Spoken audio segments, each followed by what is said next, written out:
Merci encore à notre Seigneur Jésus-Christ. C'est lui qui nous a donné cette opportunité de l'adorer ce matin.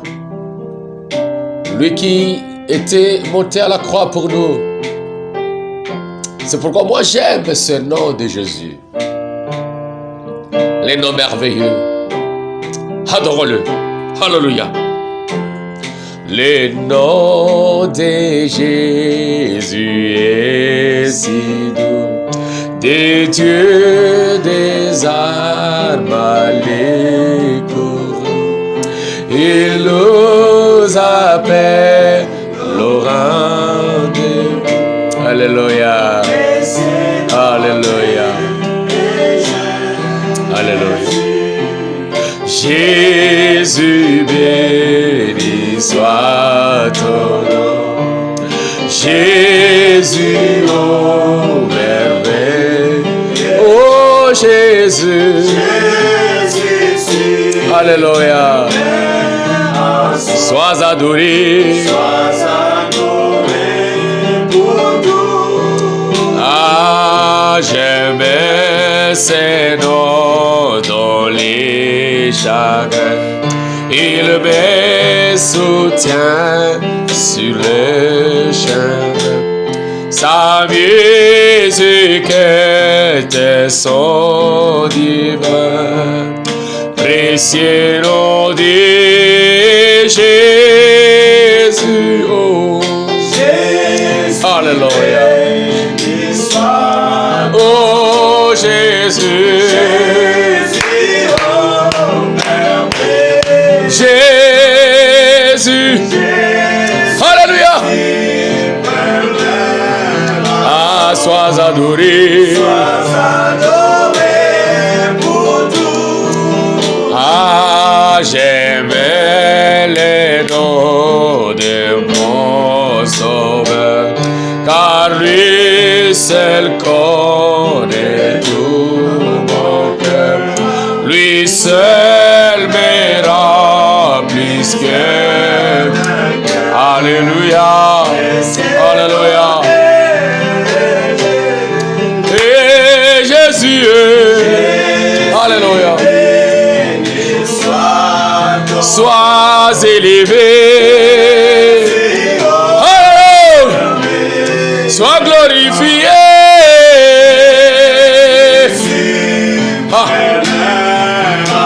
Amen. Sois adoré. C'est vrai, ici parfois je suis comme si dans le mal je suis tombé. Son nom puissant m'a relevé. Jésus. Adorons Jésus, élevons le nom, glorifions Jésus. Élevons Jésus, adorons Jésus, et sois adoré. Alléluia. Et lorsqu'avec lui je serai, et lorsqu'enfin je le verrai, alors sans fin, moi je redirai. Alléluia. Alléluia. Le Dieu d'Abraham, hey, c'est Jésus. Le Dieu de Josué, le Dieu de sa parole. Alléluia. Sois adoré. Élevons Jésus.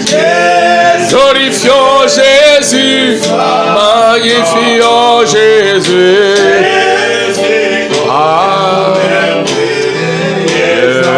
Jésus, Jésus, super bel enfant. Alléluia.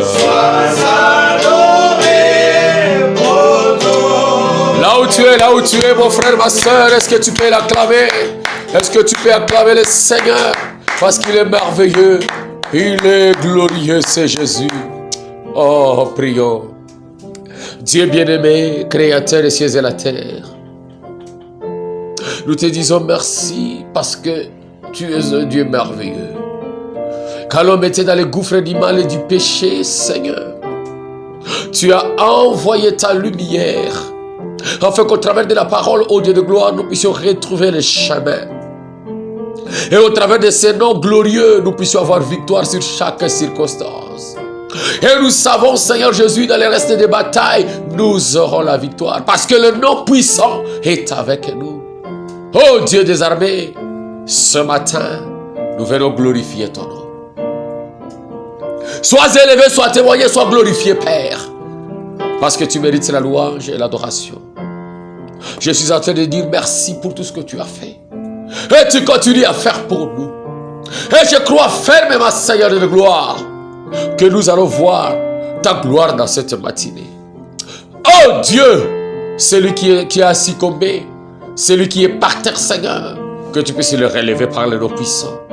Dieu guérit les malades, fortifie les faibles, Seigneur. Fais quelque chose pour nous, oh Dieu bien-aimé. Dans cet instant, je remets tout entre ta main. Père, nous allons lire une portion de la parole. Seigneur, permets à ce que cette inspiration venant de la parole puisse bénir quelqu'un, puisse fortifier quelqu'un et puisse réconforter quelqu'un. Nous nous soumettons, nous nous remettons et nous venons auprès de toi. Parce que toi, tu es le Dieu de gloire. Glorifie-toi à jamais. Manifeste ta bonté au milieu de nous. Et viens manifester, Seigneur, ta puissance parmi nous. Au nom puissant de Jésus-Christ. Amen. Dans cette matinée, nous disons merci au Seigneur. Oh, ce merveilleux cantique a fait couler les larmes. Parce que Jésus, il est merveilleux, il est bon. Il mérite vraiment d'être élevé. Et nous allons partager quelque chose ce matin. Avant cela, j'aurais aimé remercier le frère et la sœur. Remercier l'épouse de Christ qui m'a fait confiance. Pendant tout ce temps où le pays était confiné, où on ne pouvait pas se rassembler dans nos églises, dans des endroits où nous avions pour l'adoration. Mais chez vous, à la maison, dans votre bureau, partout, vous avez été merveilleux, un grand soutien pour moi. Je remercie personnellement l'équipe qui m'a accompagné jusqu'à aujourd'hui. Et j'espère que nous allons reprendre le chemin de l'église le dimanche qui vient. Et je crois que ça serait bien pour chacun de nous d'être dans son poste de devoir. Je vous remercie et je dis merci au Seigneur Jésus-Christ qui m'a donné aussi la force d'être là pendant tout ce temps. Et il n'a jamais cessé de nous ravitailler par l'inspiration pour que nous puissions vous réconforter. Je dis simplement merci et je le dis humblement. Ainsi, ce matin, pour peut-être mettre un peu une petite virgule, afin d'attendre les 16, parce que nous devons aussi nous reposer un peu pour bien venir communier les 16 avec les enfants de Dieu. Nous allons prendre Éphésiens. Le livre des Éphésiens, dans son chapitre 1er, dans le verset 3. Seulement ce seul verset, et c'est par là que nous allons chuter pour ce petit moment. Béni soit le Dieu et le Père de notre Seigneur Jésus-Christ, qui nous a bénis de toutes les bénédictions spirituelles dans les lieux célestes en Christ. Alléluia. Je prends le verset 4. En lui, Dieu nous a élus avant la fondation du monde pour que nous soyons saints et irréprochables devant lui. 5. Il nous a prédestinés dans son amour à être ses enfants d'adoption par Jésus-Christ selon les bons plaisirs de sa volonté. Et dans son verset 7, Alléluia. En lui, nous avons la rédemption par son sang. Les pardons des péchés selon la richesse de sa grâce. 8. Que Dieu a répondu abondamment sur nous par toute espèce de sagesse et d'intelligence. Amen. Mon inspiration ce matin, pour te réconforter encore, s'intitule Connaître sa position.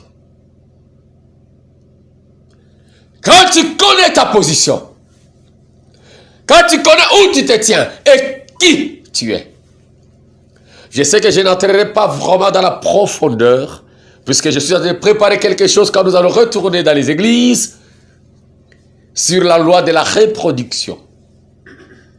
Et comme ça a été une promesse que j'avais donnée à perfection, je n'ai pas voulu prêcher ça pendant le confinement. Et c'est là que peut-être nous allons reprendre ce verset et entrer dans une grande profondeur, parce que ça serait comme un enseignement. Mais dans cette heure de réconfort, je suis venu simplement te dire que tu connaisses ta position. Quand tu reconnais ta position, et quand tu connais bien là où tu es et qui tu es, tu vas maîtriser les situations et les circonstances. Dieu t'a élu pour être un fils d'adoption. Et cette volonté de Dieu a été préconnue. Avant que ce monde soit, il t'avait déjà vu un fils d'adoption. Tu n'es pas quelque chose de fabriqué par les hommes. Mais tu es la prédestination même de Dieu.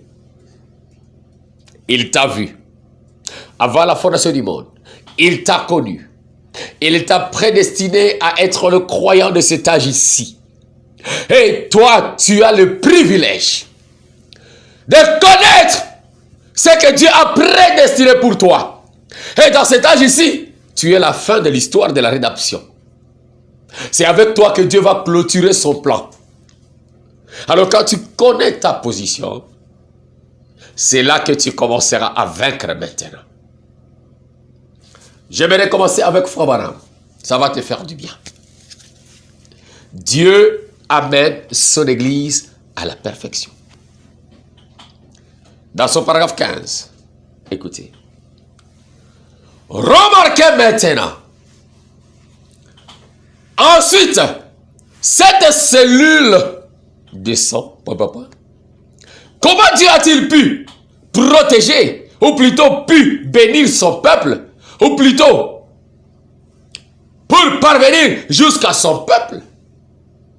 Comment Dieu a pu faire pour parvenir jusqu'à toi? Comment l'a-t-il fait au travers des âges? Premièrement, il était grand, saint et élevé. Aucun homme ne pouvait le toucher. Suis très bien cette lecture. Aucun homme ne pouvait le toucher. Il habitait parmi les enfants d'Israël dans la colonne de feu. Il s'est tenu sur la montagne ce matin-là. Et si même une bête touchait la montagne, elle serait percée d'une flèche. Pas de compromis. Elle doit être percée d'une flèche. Que c'était terrible. Et quand il a fait retentir sa voix, et que les tonnerres ont grondé, et qu'il y eut des éclairs, le peuple a dit que Moïse nous parle et non Dieu, de peur que nous ne mourions. Quel terrible spectacle c'était! C'était le Dieu saint. Mais observez, il aimait le peuple. Il essayait de s'effrayer un chemin. Dieu voulait atteindre son peuple. Il voulait aussi t'atteindre toi. Pour te faire voir qui tu es. Continuons. Paragraphe 16. La fois suivante que Dieu s'est donc manifesté, c'était dans son Fils Jésus-Christ. Il est donc venu par une naissance virginale. Il a été conçu par une vierge qui était couverte par l'ombre du Saint-Esprit. Le grand Dieu est en train de vouloir atteindre son peuple. Est en train de vouloir t'atteindre toi. Il descend d'abord par un peuple d'Israël. Et là, dans la colonne de feu, sur la montagne, il voulait parler, atteindre son peuple. Mais le peuple ne pouvait pas supporter cette présence. Alors Dieu utilisa un prophète. Et ensuite, il est venu au travail du Fils, né virginalement. Parce que son souci, c'est d'atteindre son peuple. Ouvrir l'attendement de son peuple. Pour que le peuple comprenne qui ils sont réellement. Écoutez, Dieu lui-même est descendu dans une cellule de sang. Et il s'est enveloppé dans le sang. La cellule de sang, le germe de vie de Dieu lui-même, enveloppé dans une cellule de sang qui a engendré le Fils Jésus-Christ. Eh bien, ce qu'il a fait par cela, pour vous parfaire et vous ramener à la communion, il vous ramène par cette cellule de sang qui est en lui-même. Saisissez-vous cela. Par la cellule de sang du Seigneur Jésus qui voilait la vie de Jéhovah, et nous, en venant par la cellule du sang, nous devenons une partie de cette vie. J'aimerais que tu comprennes qui tu es.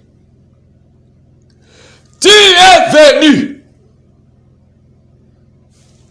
au travers de la cellule de sang de Dieu lui-même. Écoutez, frère Madame, ainsi la divinité elle-même habite dans l'homme qui a reçu le Saint-Esprit. Vous êtes un fils. Je suis par naissance un Branham. Et une partie de monsieur et madame Branham se trouve en moi. Et si vous devenez un fils ou une fille de Dieu, une partie de la divinité se trouve en vous. Vous comprenez? Si vous devenez un fils, une partie de la divinité se trouve où? En vous. Vous n'êtes pas n'importe qui. J'aimerais vraiment que vous connaissiez votre position maintenant avant d'évoluer.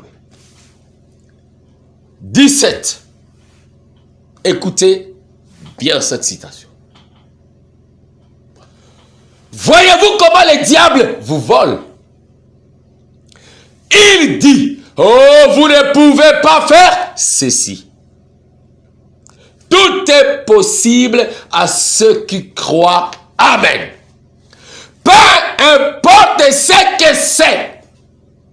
Branham dit, vous êtes une partie de la divinité, un fils ou une fille. Non, un serviteur, un fils ou une fille. Amen.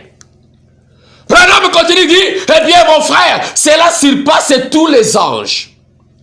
Les archanges et toute autre chose. Cela entre directement jusque dans la présence du potier lui-même.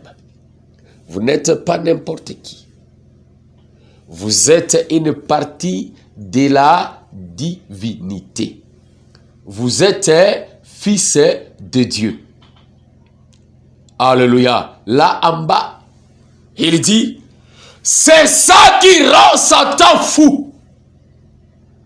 C'est ça qui les secoue. Lorsque l'église de Jésus-Christ reconnaîtra seulement ce qu'elle est, mon frère, oh, vous direz, je sais qu'il n'y a rien d'impossible à Dieu. Il a dit, qu'en vous rien n'est impossible. Amen. Cela change le sujet, n'est-ce pas?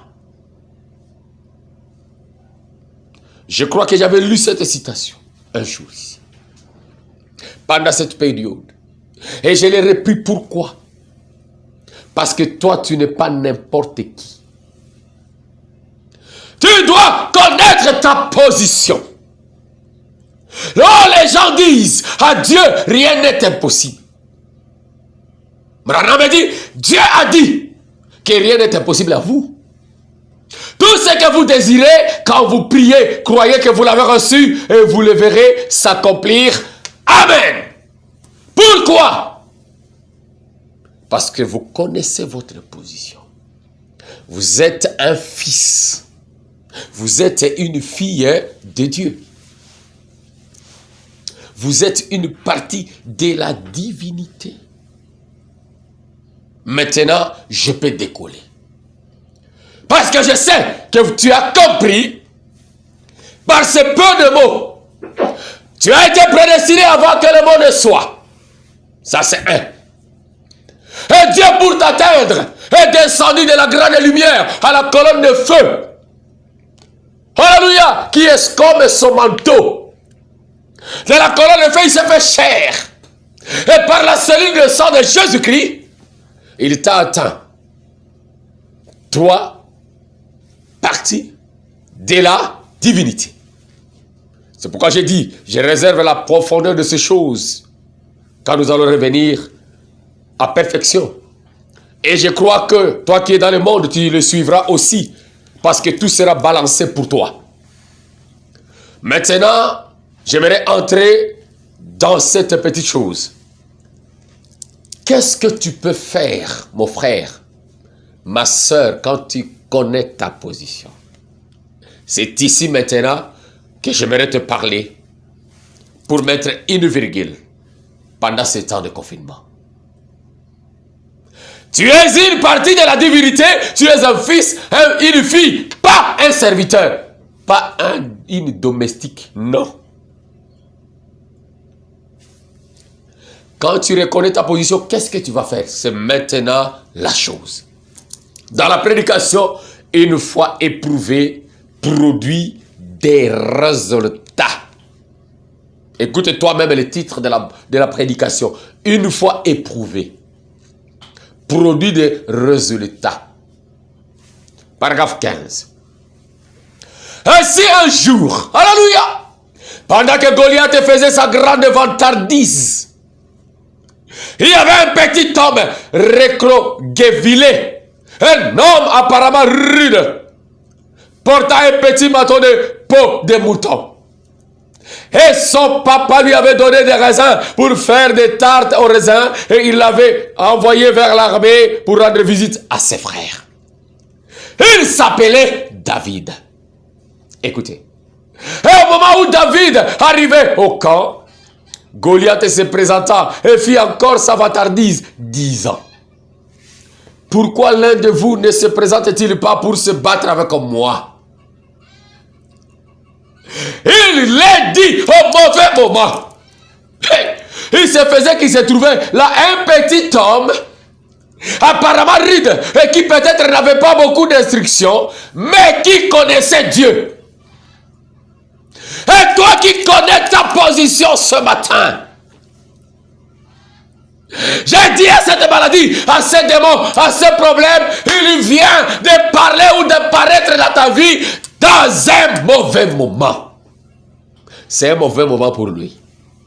Ce matin, c'est un mauvais moment pour ces démons. Et comme il est en train de se vanter, qu'il écoute. David n'avait pas d'instruction, mais il connaissait Dieu. Il n'avait pas la formation que Saoul avait, mais il connaissait un Dieu dont Saoul ne connaissait rien. Alléluia. Il dit aux hommes d'Israël: voulez-vous me dire que vous vous tiendrez là et laisserez cet circoncis des Philistins défier l'armée du Dieu vivant? Et ce matin, veux-tu me dire que tu vas rester là et laisser seulement ce problème continuer comme ça? Cette maladie continue comme ça? Oh là là! je vais aller me battre avec lui. Oh là là, une toute petite créature, recroquevillée, vilaine. La Bible dit qu'il était rougeau. Un jeune homme d'environ 17-18 ans. Et il a plutôt peut-être des épaules voûtées à cause de dur labeur. Je vais aller me battre avec lui. Eh bien, Goliath pouvait d'un seul doigt l'entourer par la taille. Mais David était courageux car il savait qu'il était en ordre. Et ce matin, nous allons affronter ce Goliath. Parce que nous connaissons notre position. Toi, tu es une partie de la divinité. Et lorsqu'un homme cesse, c'est qu'il est en ordre. Rien ne peut l'ébranler. Amen. Comme Moïse, il ne regardait pas à gauche et à droite. Un véritable serviteur de Dieu n'a pas du tout à regarder à gauche et à droite. Il ne fait pas attention au froncement des sourcils de l'ennemi ou aux applaudissements agréables d'un homme.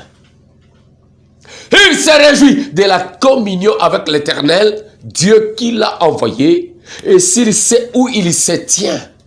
Écoutez, frère Madame, peu importe que son ennemi aime cela ou que ses amis se moquent de cela, cela ne change rien du tout pour un véritable serviteur de Christ.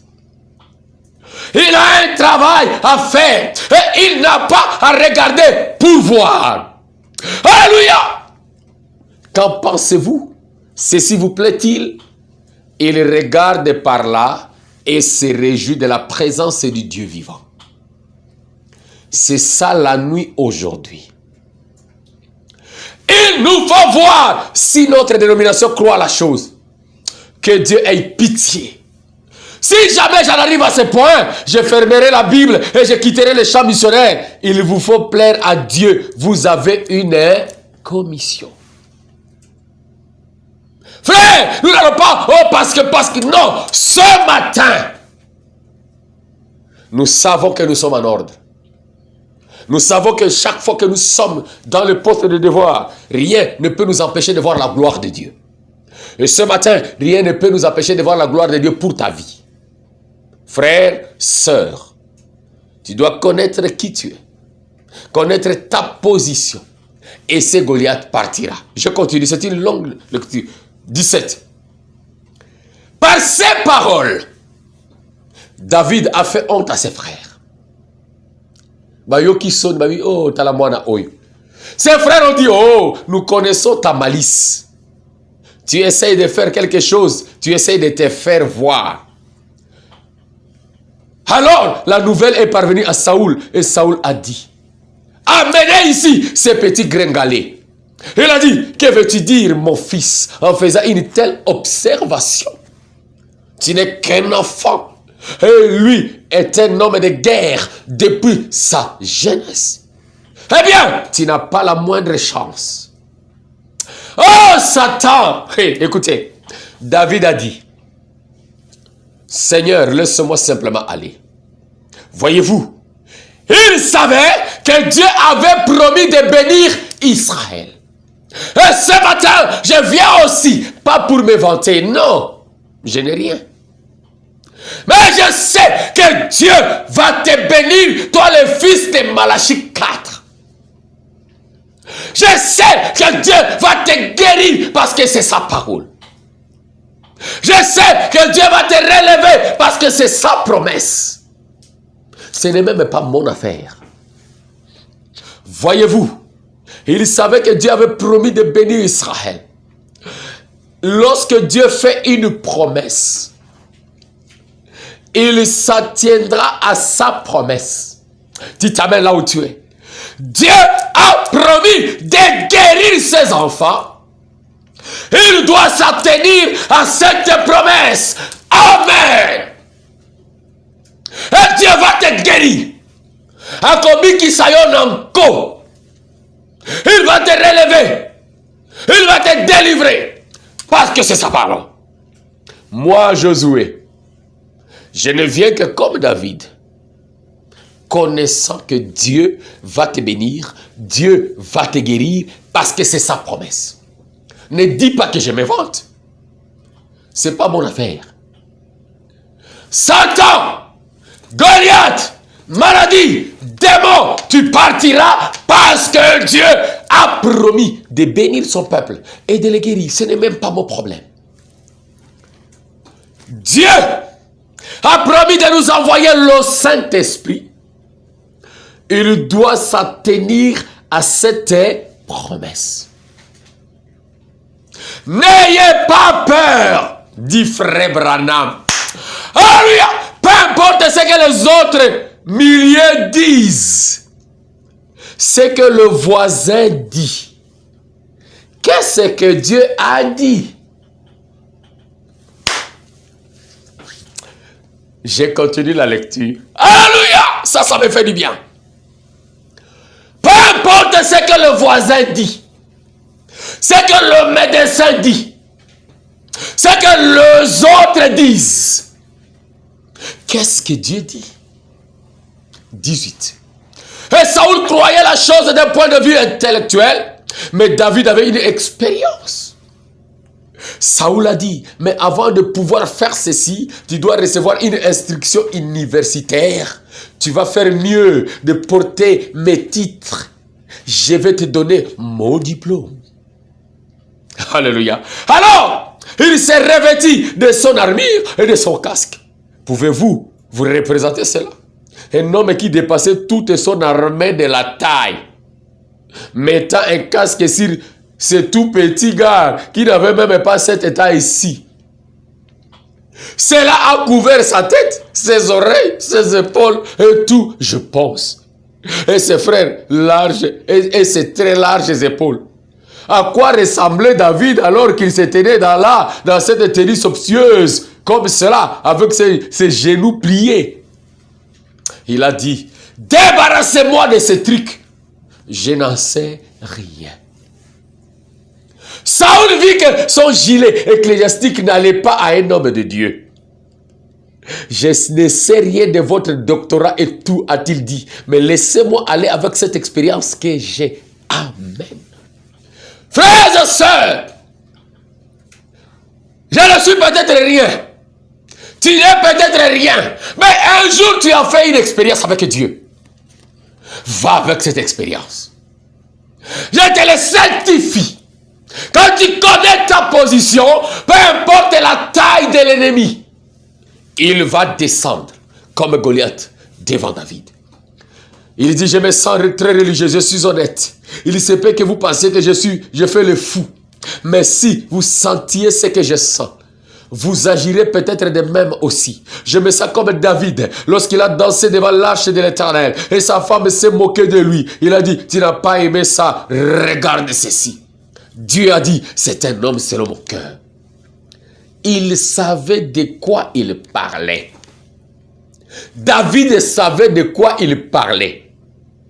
Et moi je sais de quoi je parle. Le Dieu qui a promis de te bénir, te bénira certainement.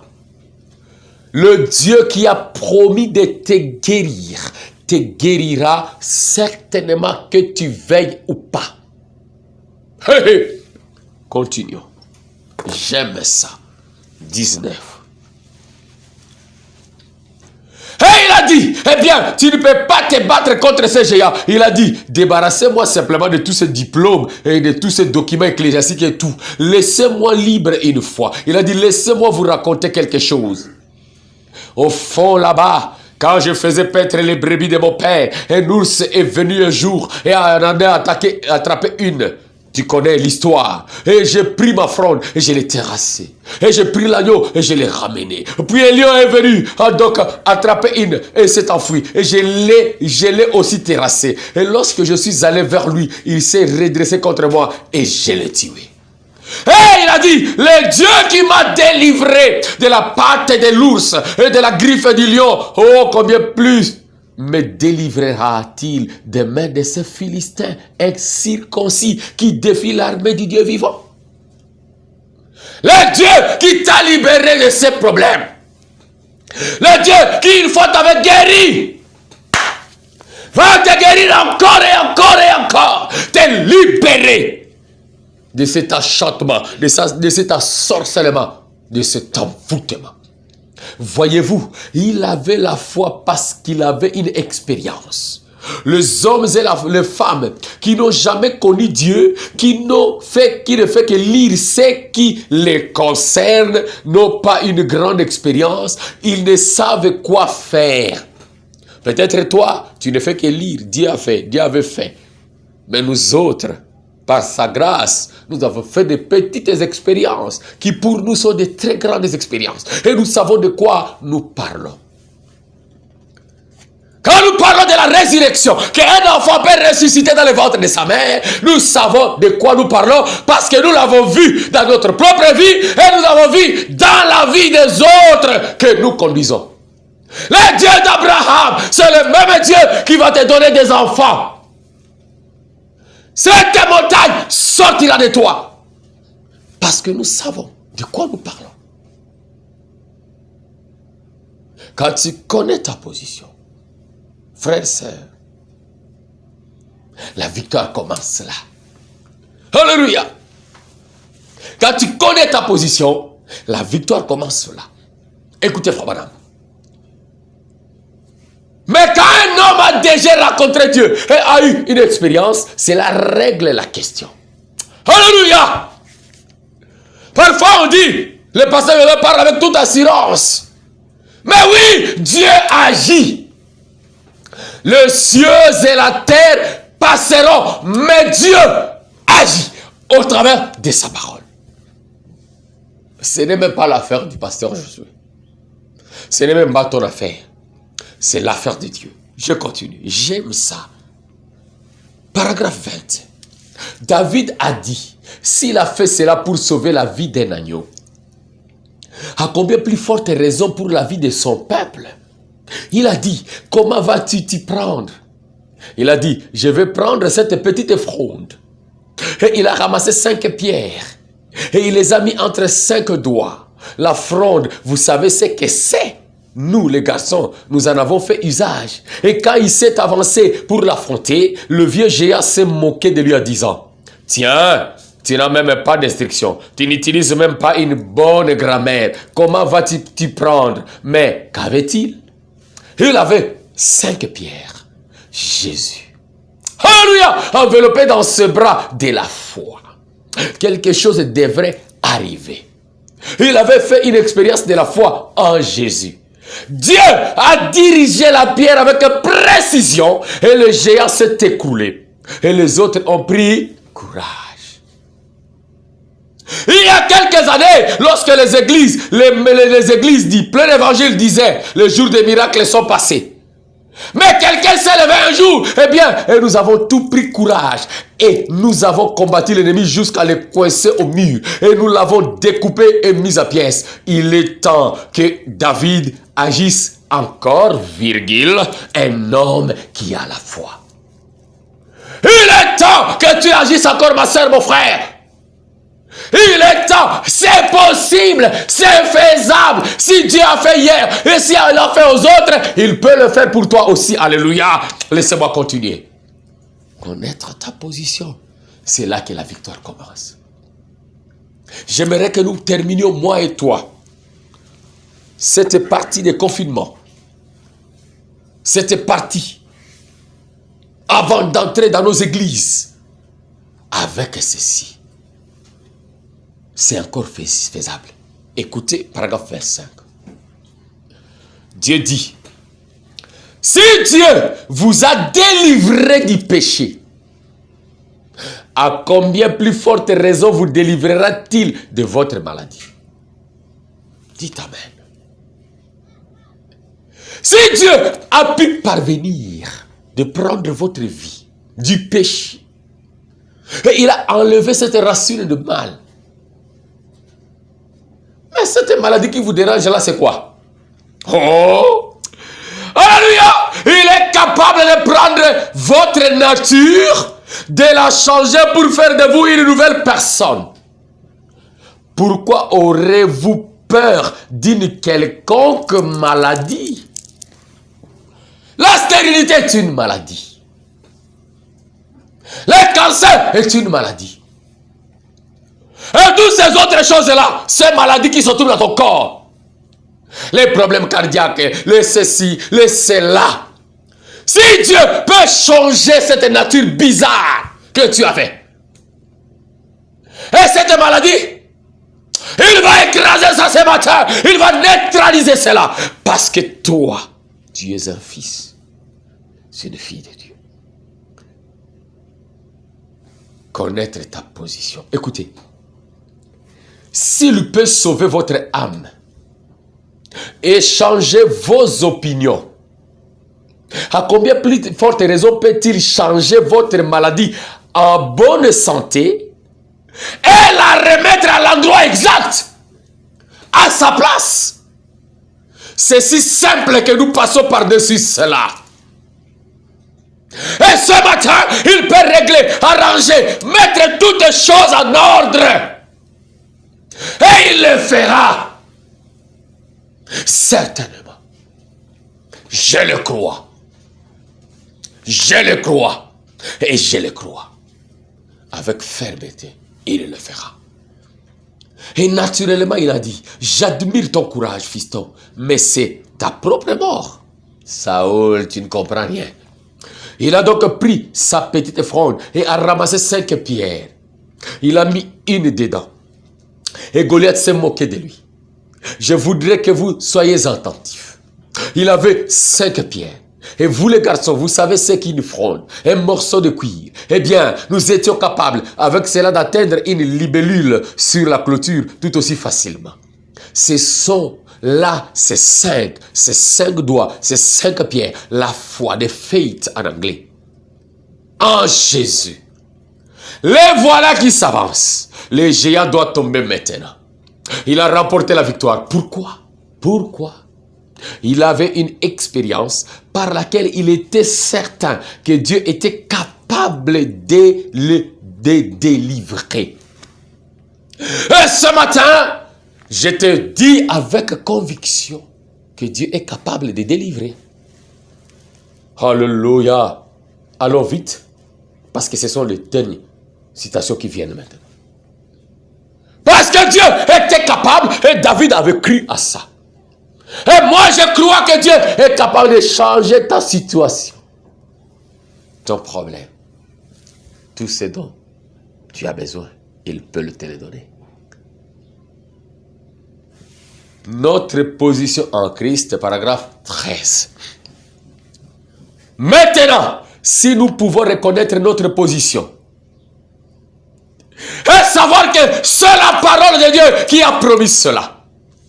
C'est la raison pour laquelle Josué et Caleb ne craignaient pas de manquer de prendre possession de la terre promise. Alléluia. Parce que le 9 ou 10 autres sont revenus et ont dit, nous ne pouvons pas le faire. Eh bien, ces villes sont hautement emmurées et nous paraissons comme des sauterelles à côté de ces gens. Ils sont si grands, ils s'y sont armés et ils ont dit, nous ne pouvons simplement pas le faire. Voyez, ils regardaient au raisonnement. Vous ne pouvez pas regarder au raisonnement. Alléluia. Vous devez regarder la promesse de Dieu. Regardons la promesse de Dieu, mes frères. Maintenant, Dieu avait déjà envoyé son ange. Et l'ange était en action dans le camp. Et la révélation de Dieu avait amené la parole de Dieu à la manifestation. Et maintenant, ils étaient prêts à entrer dans la terre promise. Et Dieu nous a envoyé un ange. Lui-même, Dieu est descendu dans cet âge ici. Dans l'Apocalypse 10, l'ange puissant. Qui peut résister à la divinité déversée dans l'église? Frère, je cours pour terminer. Paragraphe 14. Par conséquent, Josué et Caleb avaient toutes les promesses, ça leur appartenait. Toutes les promesses, ça leur appartenaient, car Dieu avait promis qu'il allait leur donner le pays. Et puis, ils ont attendu tout ce temps. Ensuite, un moment après, le Saint-Esprit est descendu vers Moïse. Une colonne de feu s'est formée au-dessus d'eux. Et ils l'ont suivi. Et voici qu'elle était là même près de la terre promise, prête à y entrer. Écoutez, frère madame, ainsi, il pouvait croire cela parce que les promesses de Dieu sont infaillibles. Elles sont la vérité. Et pourquoi Josué croit à ta guérison, à ta délivrance, à ta victoire, à ton épanouissement? Mais c'est parce que c'est la promesse. Et les promesses de Dieu sont infaillibles. Elles sont la pure vérité. Elles ne failliront pas. Que pensez-vous que c'était, amis, au cours de ces années, alors que j'ai rencontré de l'opposition dans le monde entier et dans les quelques 20 différentes nations que le Seigneur m'a envoyé visiter? Il y avait des critiques, de l'opposition, des démons, des hommes des sciences qui essayaient de réfuter cela et qui ont fait passer cela par tous les tests possibles. Cet ange-là qui est avec Frère Branham est avec nous. Alléluia! Frère Branham dit, par la grâce de Dieu, pas une seule fois, je n'ai eu peur. Et moi, je crois que cet ange est avec nous, parce que Dieu a promis qu'il le ferait. Voyez-vous, je crois en lui. Et ainsi, lorsque l'opposition surgit, eh bien, ce n'est pas à moi de m'en occuper. C'est à lui de le faire. Il m'appartient simplement d'aller où il me dit, c'est vrai, il s'occupera de l'opposition. Et par ces mots, nous clôturons maintenant. L'ange qui est avec Frère Branham est avec nous, est avec toi, frère, ma soeur. Parce que tu crois dans la parole de l'ange. Et je te dis, peu importe l'opposition, il s'occupera de ça. Ainsi, écoute bien aimé. Ce matin, en terminant, j'ai dit que ce démon qui s'est moqué de toi, que cette maladie qui s'est moquée de toi, que ce problème qui a essayé de t'engloutir pendant ces 5 mois, ou qui avait déjà commencé depuis longtemps, j'ai dit à ce problème, comme un David, je ne suis pas instruit, je ne suis pas un grand pasteur, je ne suis pas un grand prédicateur, je n'ai rien. Mais je ne te permets pas, démon, maladie, je ne te permets pas de continuer à tourmenter et à défier le peuple du Dieu vivant. Je ne te permets pas, toi pauvreté chronique. Je ne te permets pas, toi malédiction ancestrale. Je ne te permets pas, toi myome, vibrome. Je ne te permets pas, toi stérilité. Je ne te permets pas de continuer à défier le peuple de Dieu, le fils et le fils de Dieu. J'ai entre mes mains une fronde. Et je vais utiliser ça contre toi. Et dans ma gibecière, il y a 5 pierres. Le nom le plus puissant, le nom de Jésus-Christ.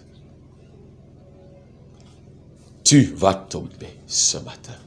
Ma soeur, là où tu es, mon frère, là où tu es, courbe ta tête et crois. Je vais prier.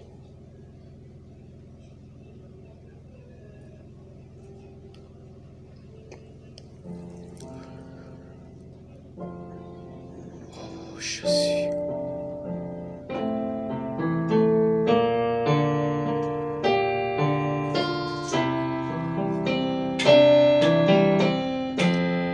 Hey Jésus!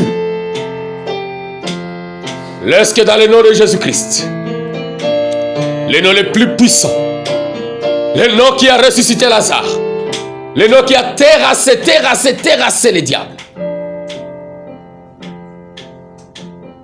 le nom qui a donné le Saint-Esprit à Jean-Baptiste dans le ventre de sa mère. Que ce nom aille maintenant dans la maison de chacun. Au nom de Jésus-Christ, connaissant ma position dans la parole, toi démon, toi maladie, peu importe le nom que tu portes, situation compliquée, esprit impur de malheur, malédiction, ensorcellement, envoûtement, sortez de leur vie. Au nom puissant de Jésus-Christ. Sors de la vie de ma sœur et de mon frère.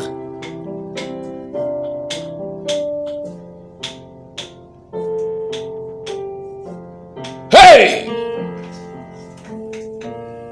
Comme le pays a été déconfiné, que mon frère, ma sœur soit aussi déconfiné de ta situation et qu'il sorte de ta prison au nom de Jésus-Christ. Quitte leur vie. Ma main sur cette Bible, je déclare que cette maladie t'a abandonné. Que cette maladie t'a abandonné. Que ce démon t'a laissé.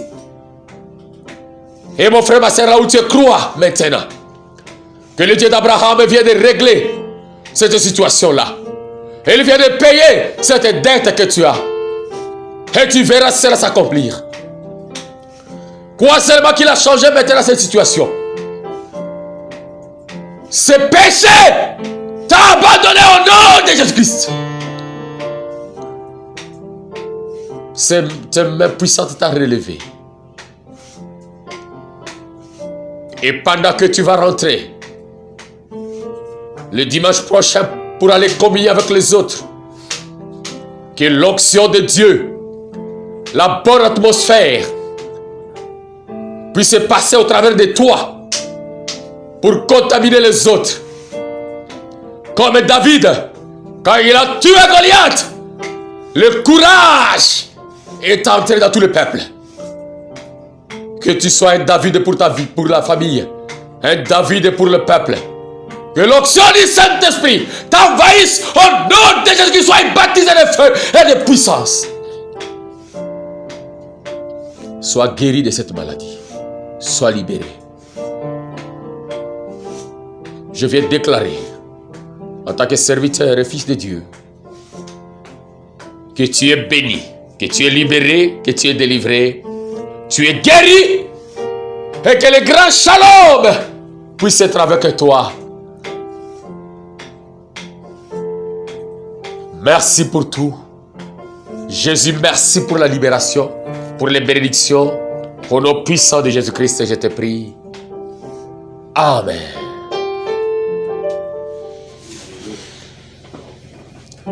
Que Dieu bénisse la grande équipe qui a prêché la parole. C'est vous qui avez prêché pendant tout ce temps. Merci aussi pour Frère Stewart du Rwanda à Kinshasa pour appuyer les dons. Et il est partout, hein? Il prêche dans les chants, dans les instruments. Frère Daniel, bon, Dieu te bénisse. Frère Dani, frère Aaron. Et les héros dans l'ombre, frère Lavi. Et sa chaise est là. C'est ça la grande équipe qui vous a nourri pendant tout ce temps. Et j'aimerais que vous puissiez prier pour eux, partout où vous êtes dans le monde. J'aimerais vraiment que vous priez pour eux. Ce sont eux qui ont fait que nous puissions être là pour vous servir pendant 5 mois. Et je pense que Dieu ne manquera pas de les élever et de glorifier son nom dans leur vie. Que Dieu vous bénisse richement. Et vos familles. Je vous aime beaucoup.